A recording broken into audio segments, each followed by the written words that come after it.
Hello guys, welcome back to my channel. This is my first blog. দেখতেই পাচ্ছ আমি এখন রেডি হয়ে নিয়েছি। তো এখন আমি যাচ্ছি, আমাদের একটা বিয়ের ইনভিটেশন আছে সেখানে। তো আমি চলে এসেছি, বাড়িটা যেহেতু আমাদের সামনেই, তো বেশিক্ষণ লাগলো না, পুরো রাস্তায় উঠলেই অপোজিটেই বাড়ি। তো আমি বিয়ে বাড়ি চলে এসেছি, প্রচণ্ড ভিড়, এখানে প্রচণ্ড শব্দ হচ্ছিলো বলে আমি আওয়াজটা মিউট করে ভয়েস ওভার দিচ্ছি। কিন্তু দেখো, এগুলো আমার দিদি হয় পাড়ার, আর এটা একটা কাকিমা, দেখতেই পাচ্ছ।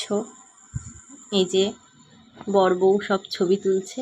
এই যে আমার মা, এটা আমার মা, মাকে বলছি একটু তাকাও, তাই মা তাকালো।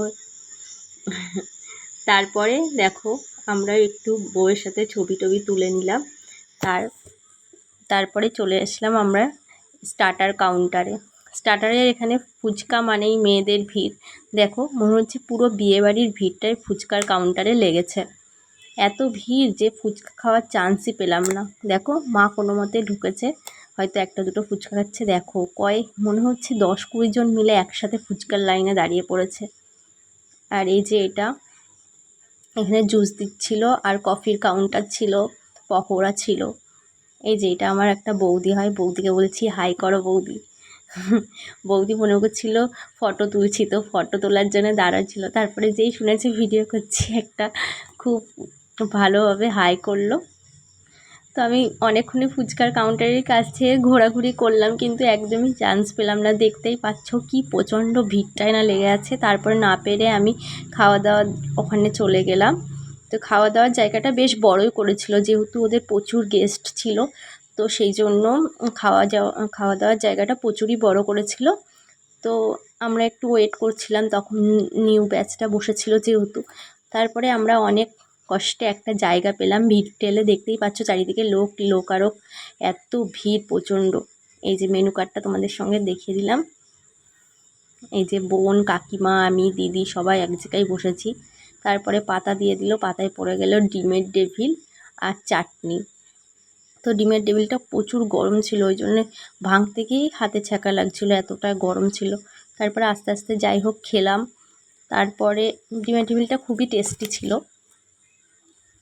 দেখো। তারপরে চলে আসলো নান এবং চানা মশলা। নানটা প্রচণ্ড সফট ছিল, বেশ টেস্টিও ছিল। চানাটাও খুব টেস্টি হয়েছিল।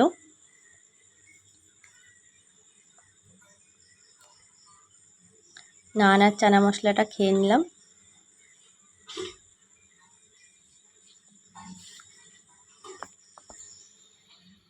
তারপরে চলে আসলো চিপস দেওয়ার পরে আমি থালাটা ভালো করে পরিষ্কার করে নিচ্ছি, যেহেতু পরে আরও অনেক কিছু দেবে। তো চানার মশলাটা দিয়ে খেয়ে নিলাম নানটা পুরোটা। তারপরে চলে আসলো সাদা ভাত। দেখো, এখনই সাদা ভাত দিয়ে দেবে। আমি খুবই আস্তে আস্তে খাই, এই জন্য মার কাছে অনেক বকা খেতে হয় সবসময়। দেখো, সাদা ভাত দিয়ে দিয়েছে। আর আমার সবথেকে ফেভারিট, বিয়ে বাড়িতে গিয়েই বলো, যে কোনো অনুষ্ঠান বাড়িতে গিয়েই বলো, এই যে ভেজ ডাল আর সাদা ভাত, এটা আমার সবথেকে ফেভারিট। কেননা ভেজ ডাল দিয়েই আমি ভাতটা খাই পুরোটাই। আর যদি চিকেন মাটন টাটন থাকেও, ওগুলো আমি শুধু খাই, তাও ভালো, কিন্তু আমি ডাল দিয়ে সবসময় ভাত খাওয়ার চেষ্টা করি। আর যেমনই হোক না কেন, ডাল দিয়েই আমি ভাতটা খেয়ে নিই পুরোটা। তারপরে ডাল দিয়ে ভাত খেতে খেতে একটু পরেই চলে আসলো পটল চিংড়ি।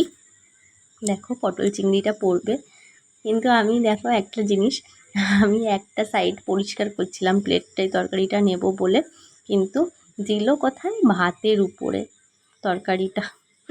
কিন্তু আমার দেখতেই পাচ্ছ খুব অল্প তরকারি দিয়েছে। তরকারির মধ্যে বেশিরভাগই চিংড়ি মাছই ছিল। খুব একটা আমি পছন্দ করি না চিংড়ি মাছ, তাও খেলাম। যাই হোক, নষ্ট তো করতে পারি না এক জায়গায় গিয়ে। তো যাই হোক, চিংড়ি মাছটা, পটলের চিংড়িটা বেশ ভালোই লাগছিলো। তারপরে দই কাতলা দিল। আমি মাছ অতটা পছন্দ করি না, তাও নিলাম তোমাদেরকে দেখাবো বলে। বেশ ভালোই ছিল, একটা খুবই ছোট পিস নিয়েছি, তোমরা দেখতেই পাচ্ছ। যেহেতু ফার্স্ট ব্লগ, একটু তো তুতলিয়ে যাচ্ছে, বুঝতেই পারছো, তোমরা একটু ম্যানেজ করে নিও। তারপরে দিয়ে দিল স্যালাডের পরে তোমরা তো বুঝতেই পারছো কি দিতে পারে। স্যালাডের মানেই ফ্রাইড রাইস আর চিকেন, তাই তো? কে কে পছন্দ করো ফ্রাইড রাইস চিকেন খেতে আমাকে অবশ্যই কমেন্ট করো। আর যেহেতু আমার এটা ফার্স্ট ব্লগ, দেখো একটু অসুবিধা হচ্ছে কথা টথা ভয়েস বলতে, তো তোমরা একটু ম্যানেজ করে দাও। তা আমি যেই ক্যাটারিং দাদাটা ছিল, তো আমি বলছিলাম যে আমাকে এক পিসই দেবে, কিন্তু লেগ পিস দেখে দেবে। কিন্তু উনি বেছে বেছে বেশ একটা ভালো লেগ পিসই দিয়েছিল আমাকে। তো লেগ পিসটা দিয়ে ভালো করে রাইসটা খেয়ে নিয়ে তারপরেই চলে আসলো চাটনি। দেখো চাটনিটা খুব টেস্টি ছিল, জেলি জেলি ভাব চাটনিটা, পুরো ম্যাঙ্গোর আমের চাটনি ছিল, খুব ভালো লাগছিল চাটনিটা খেতে। আর এই যে পাঁপড় দিয়ে চাটনি খাওয়ার আলাদাই একটি মজা, তাই না? তোমরা কে কে পাঁপড় দিয়ে চাটনি লাগিয়ে লাগিয়ে খাও আমাকে কমেন্টে জানিও প্লিজ। তারপরে দিয়ে দিল একটা সন্দেশ কালাকাঁদ, তারপরে রসগোল্লাও দিয়েছিল। আমি তবে রসগোল্লাটা অতটা পছন্দ করি না, তাই জন্যে নিইনি, দেখছি নষ্ট হবে। তো বোন নিয়েছিল, দেখো বোন রসগোল্লাটা খাচ্ছে, আমি তাই তখন ভিডিও করে নিয়েছি। আর এখানে দিয়ে দিয়েছে হাত ধোয়ার জল, আইসক্রিম আর হজমোলা। এই যে তারপরে হাতটা ভালো করে ধুয়ে নিয়ে, এত ভিড় ছিল, তারপরে বাইরে গিয়ে আরাম করে বসে বসে আইসক্রিমটা খেলাম। আইসক্রিমটা খেতে খেতে তখন আমার একটি দাদার মেয়ে এসছে, দেখো এ সানভি এর নাম। ওর হাসিটা দিয়ে এই ভিডিওটা আজকে শেষ করলাম। ভালো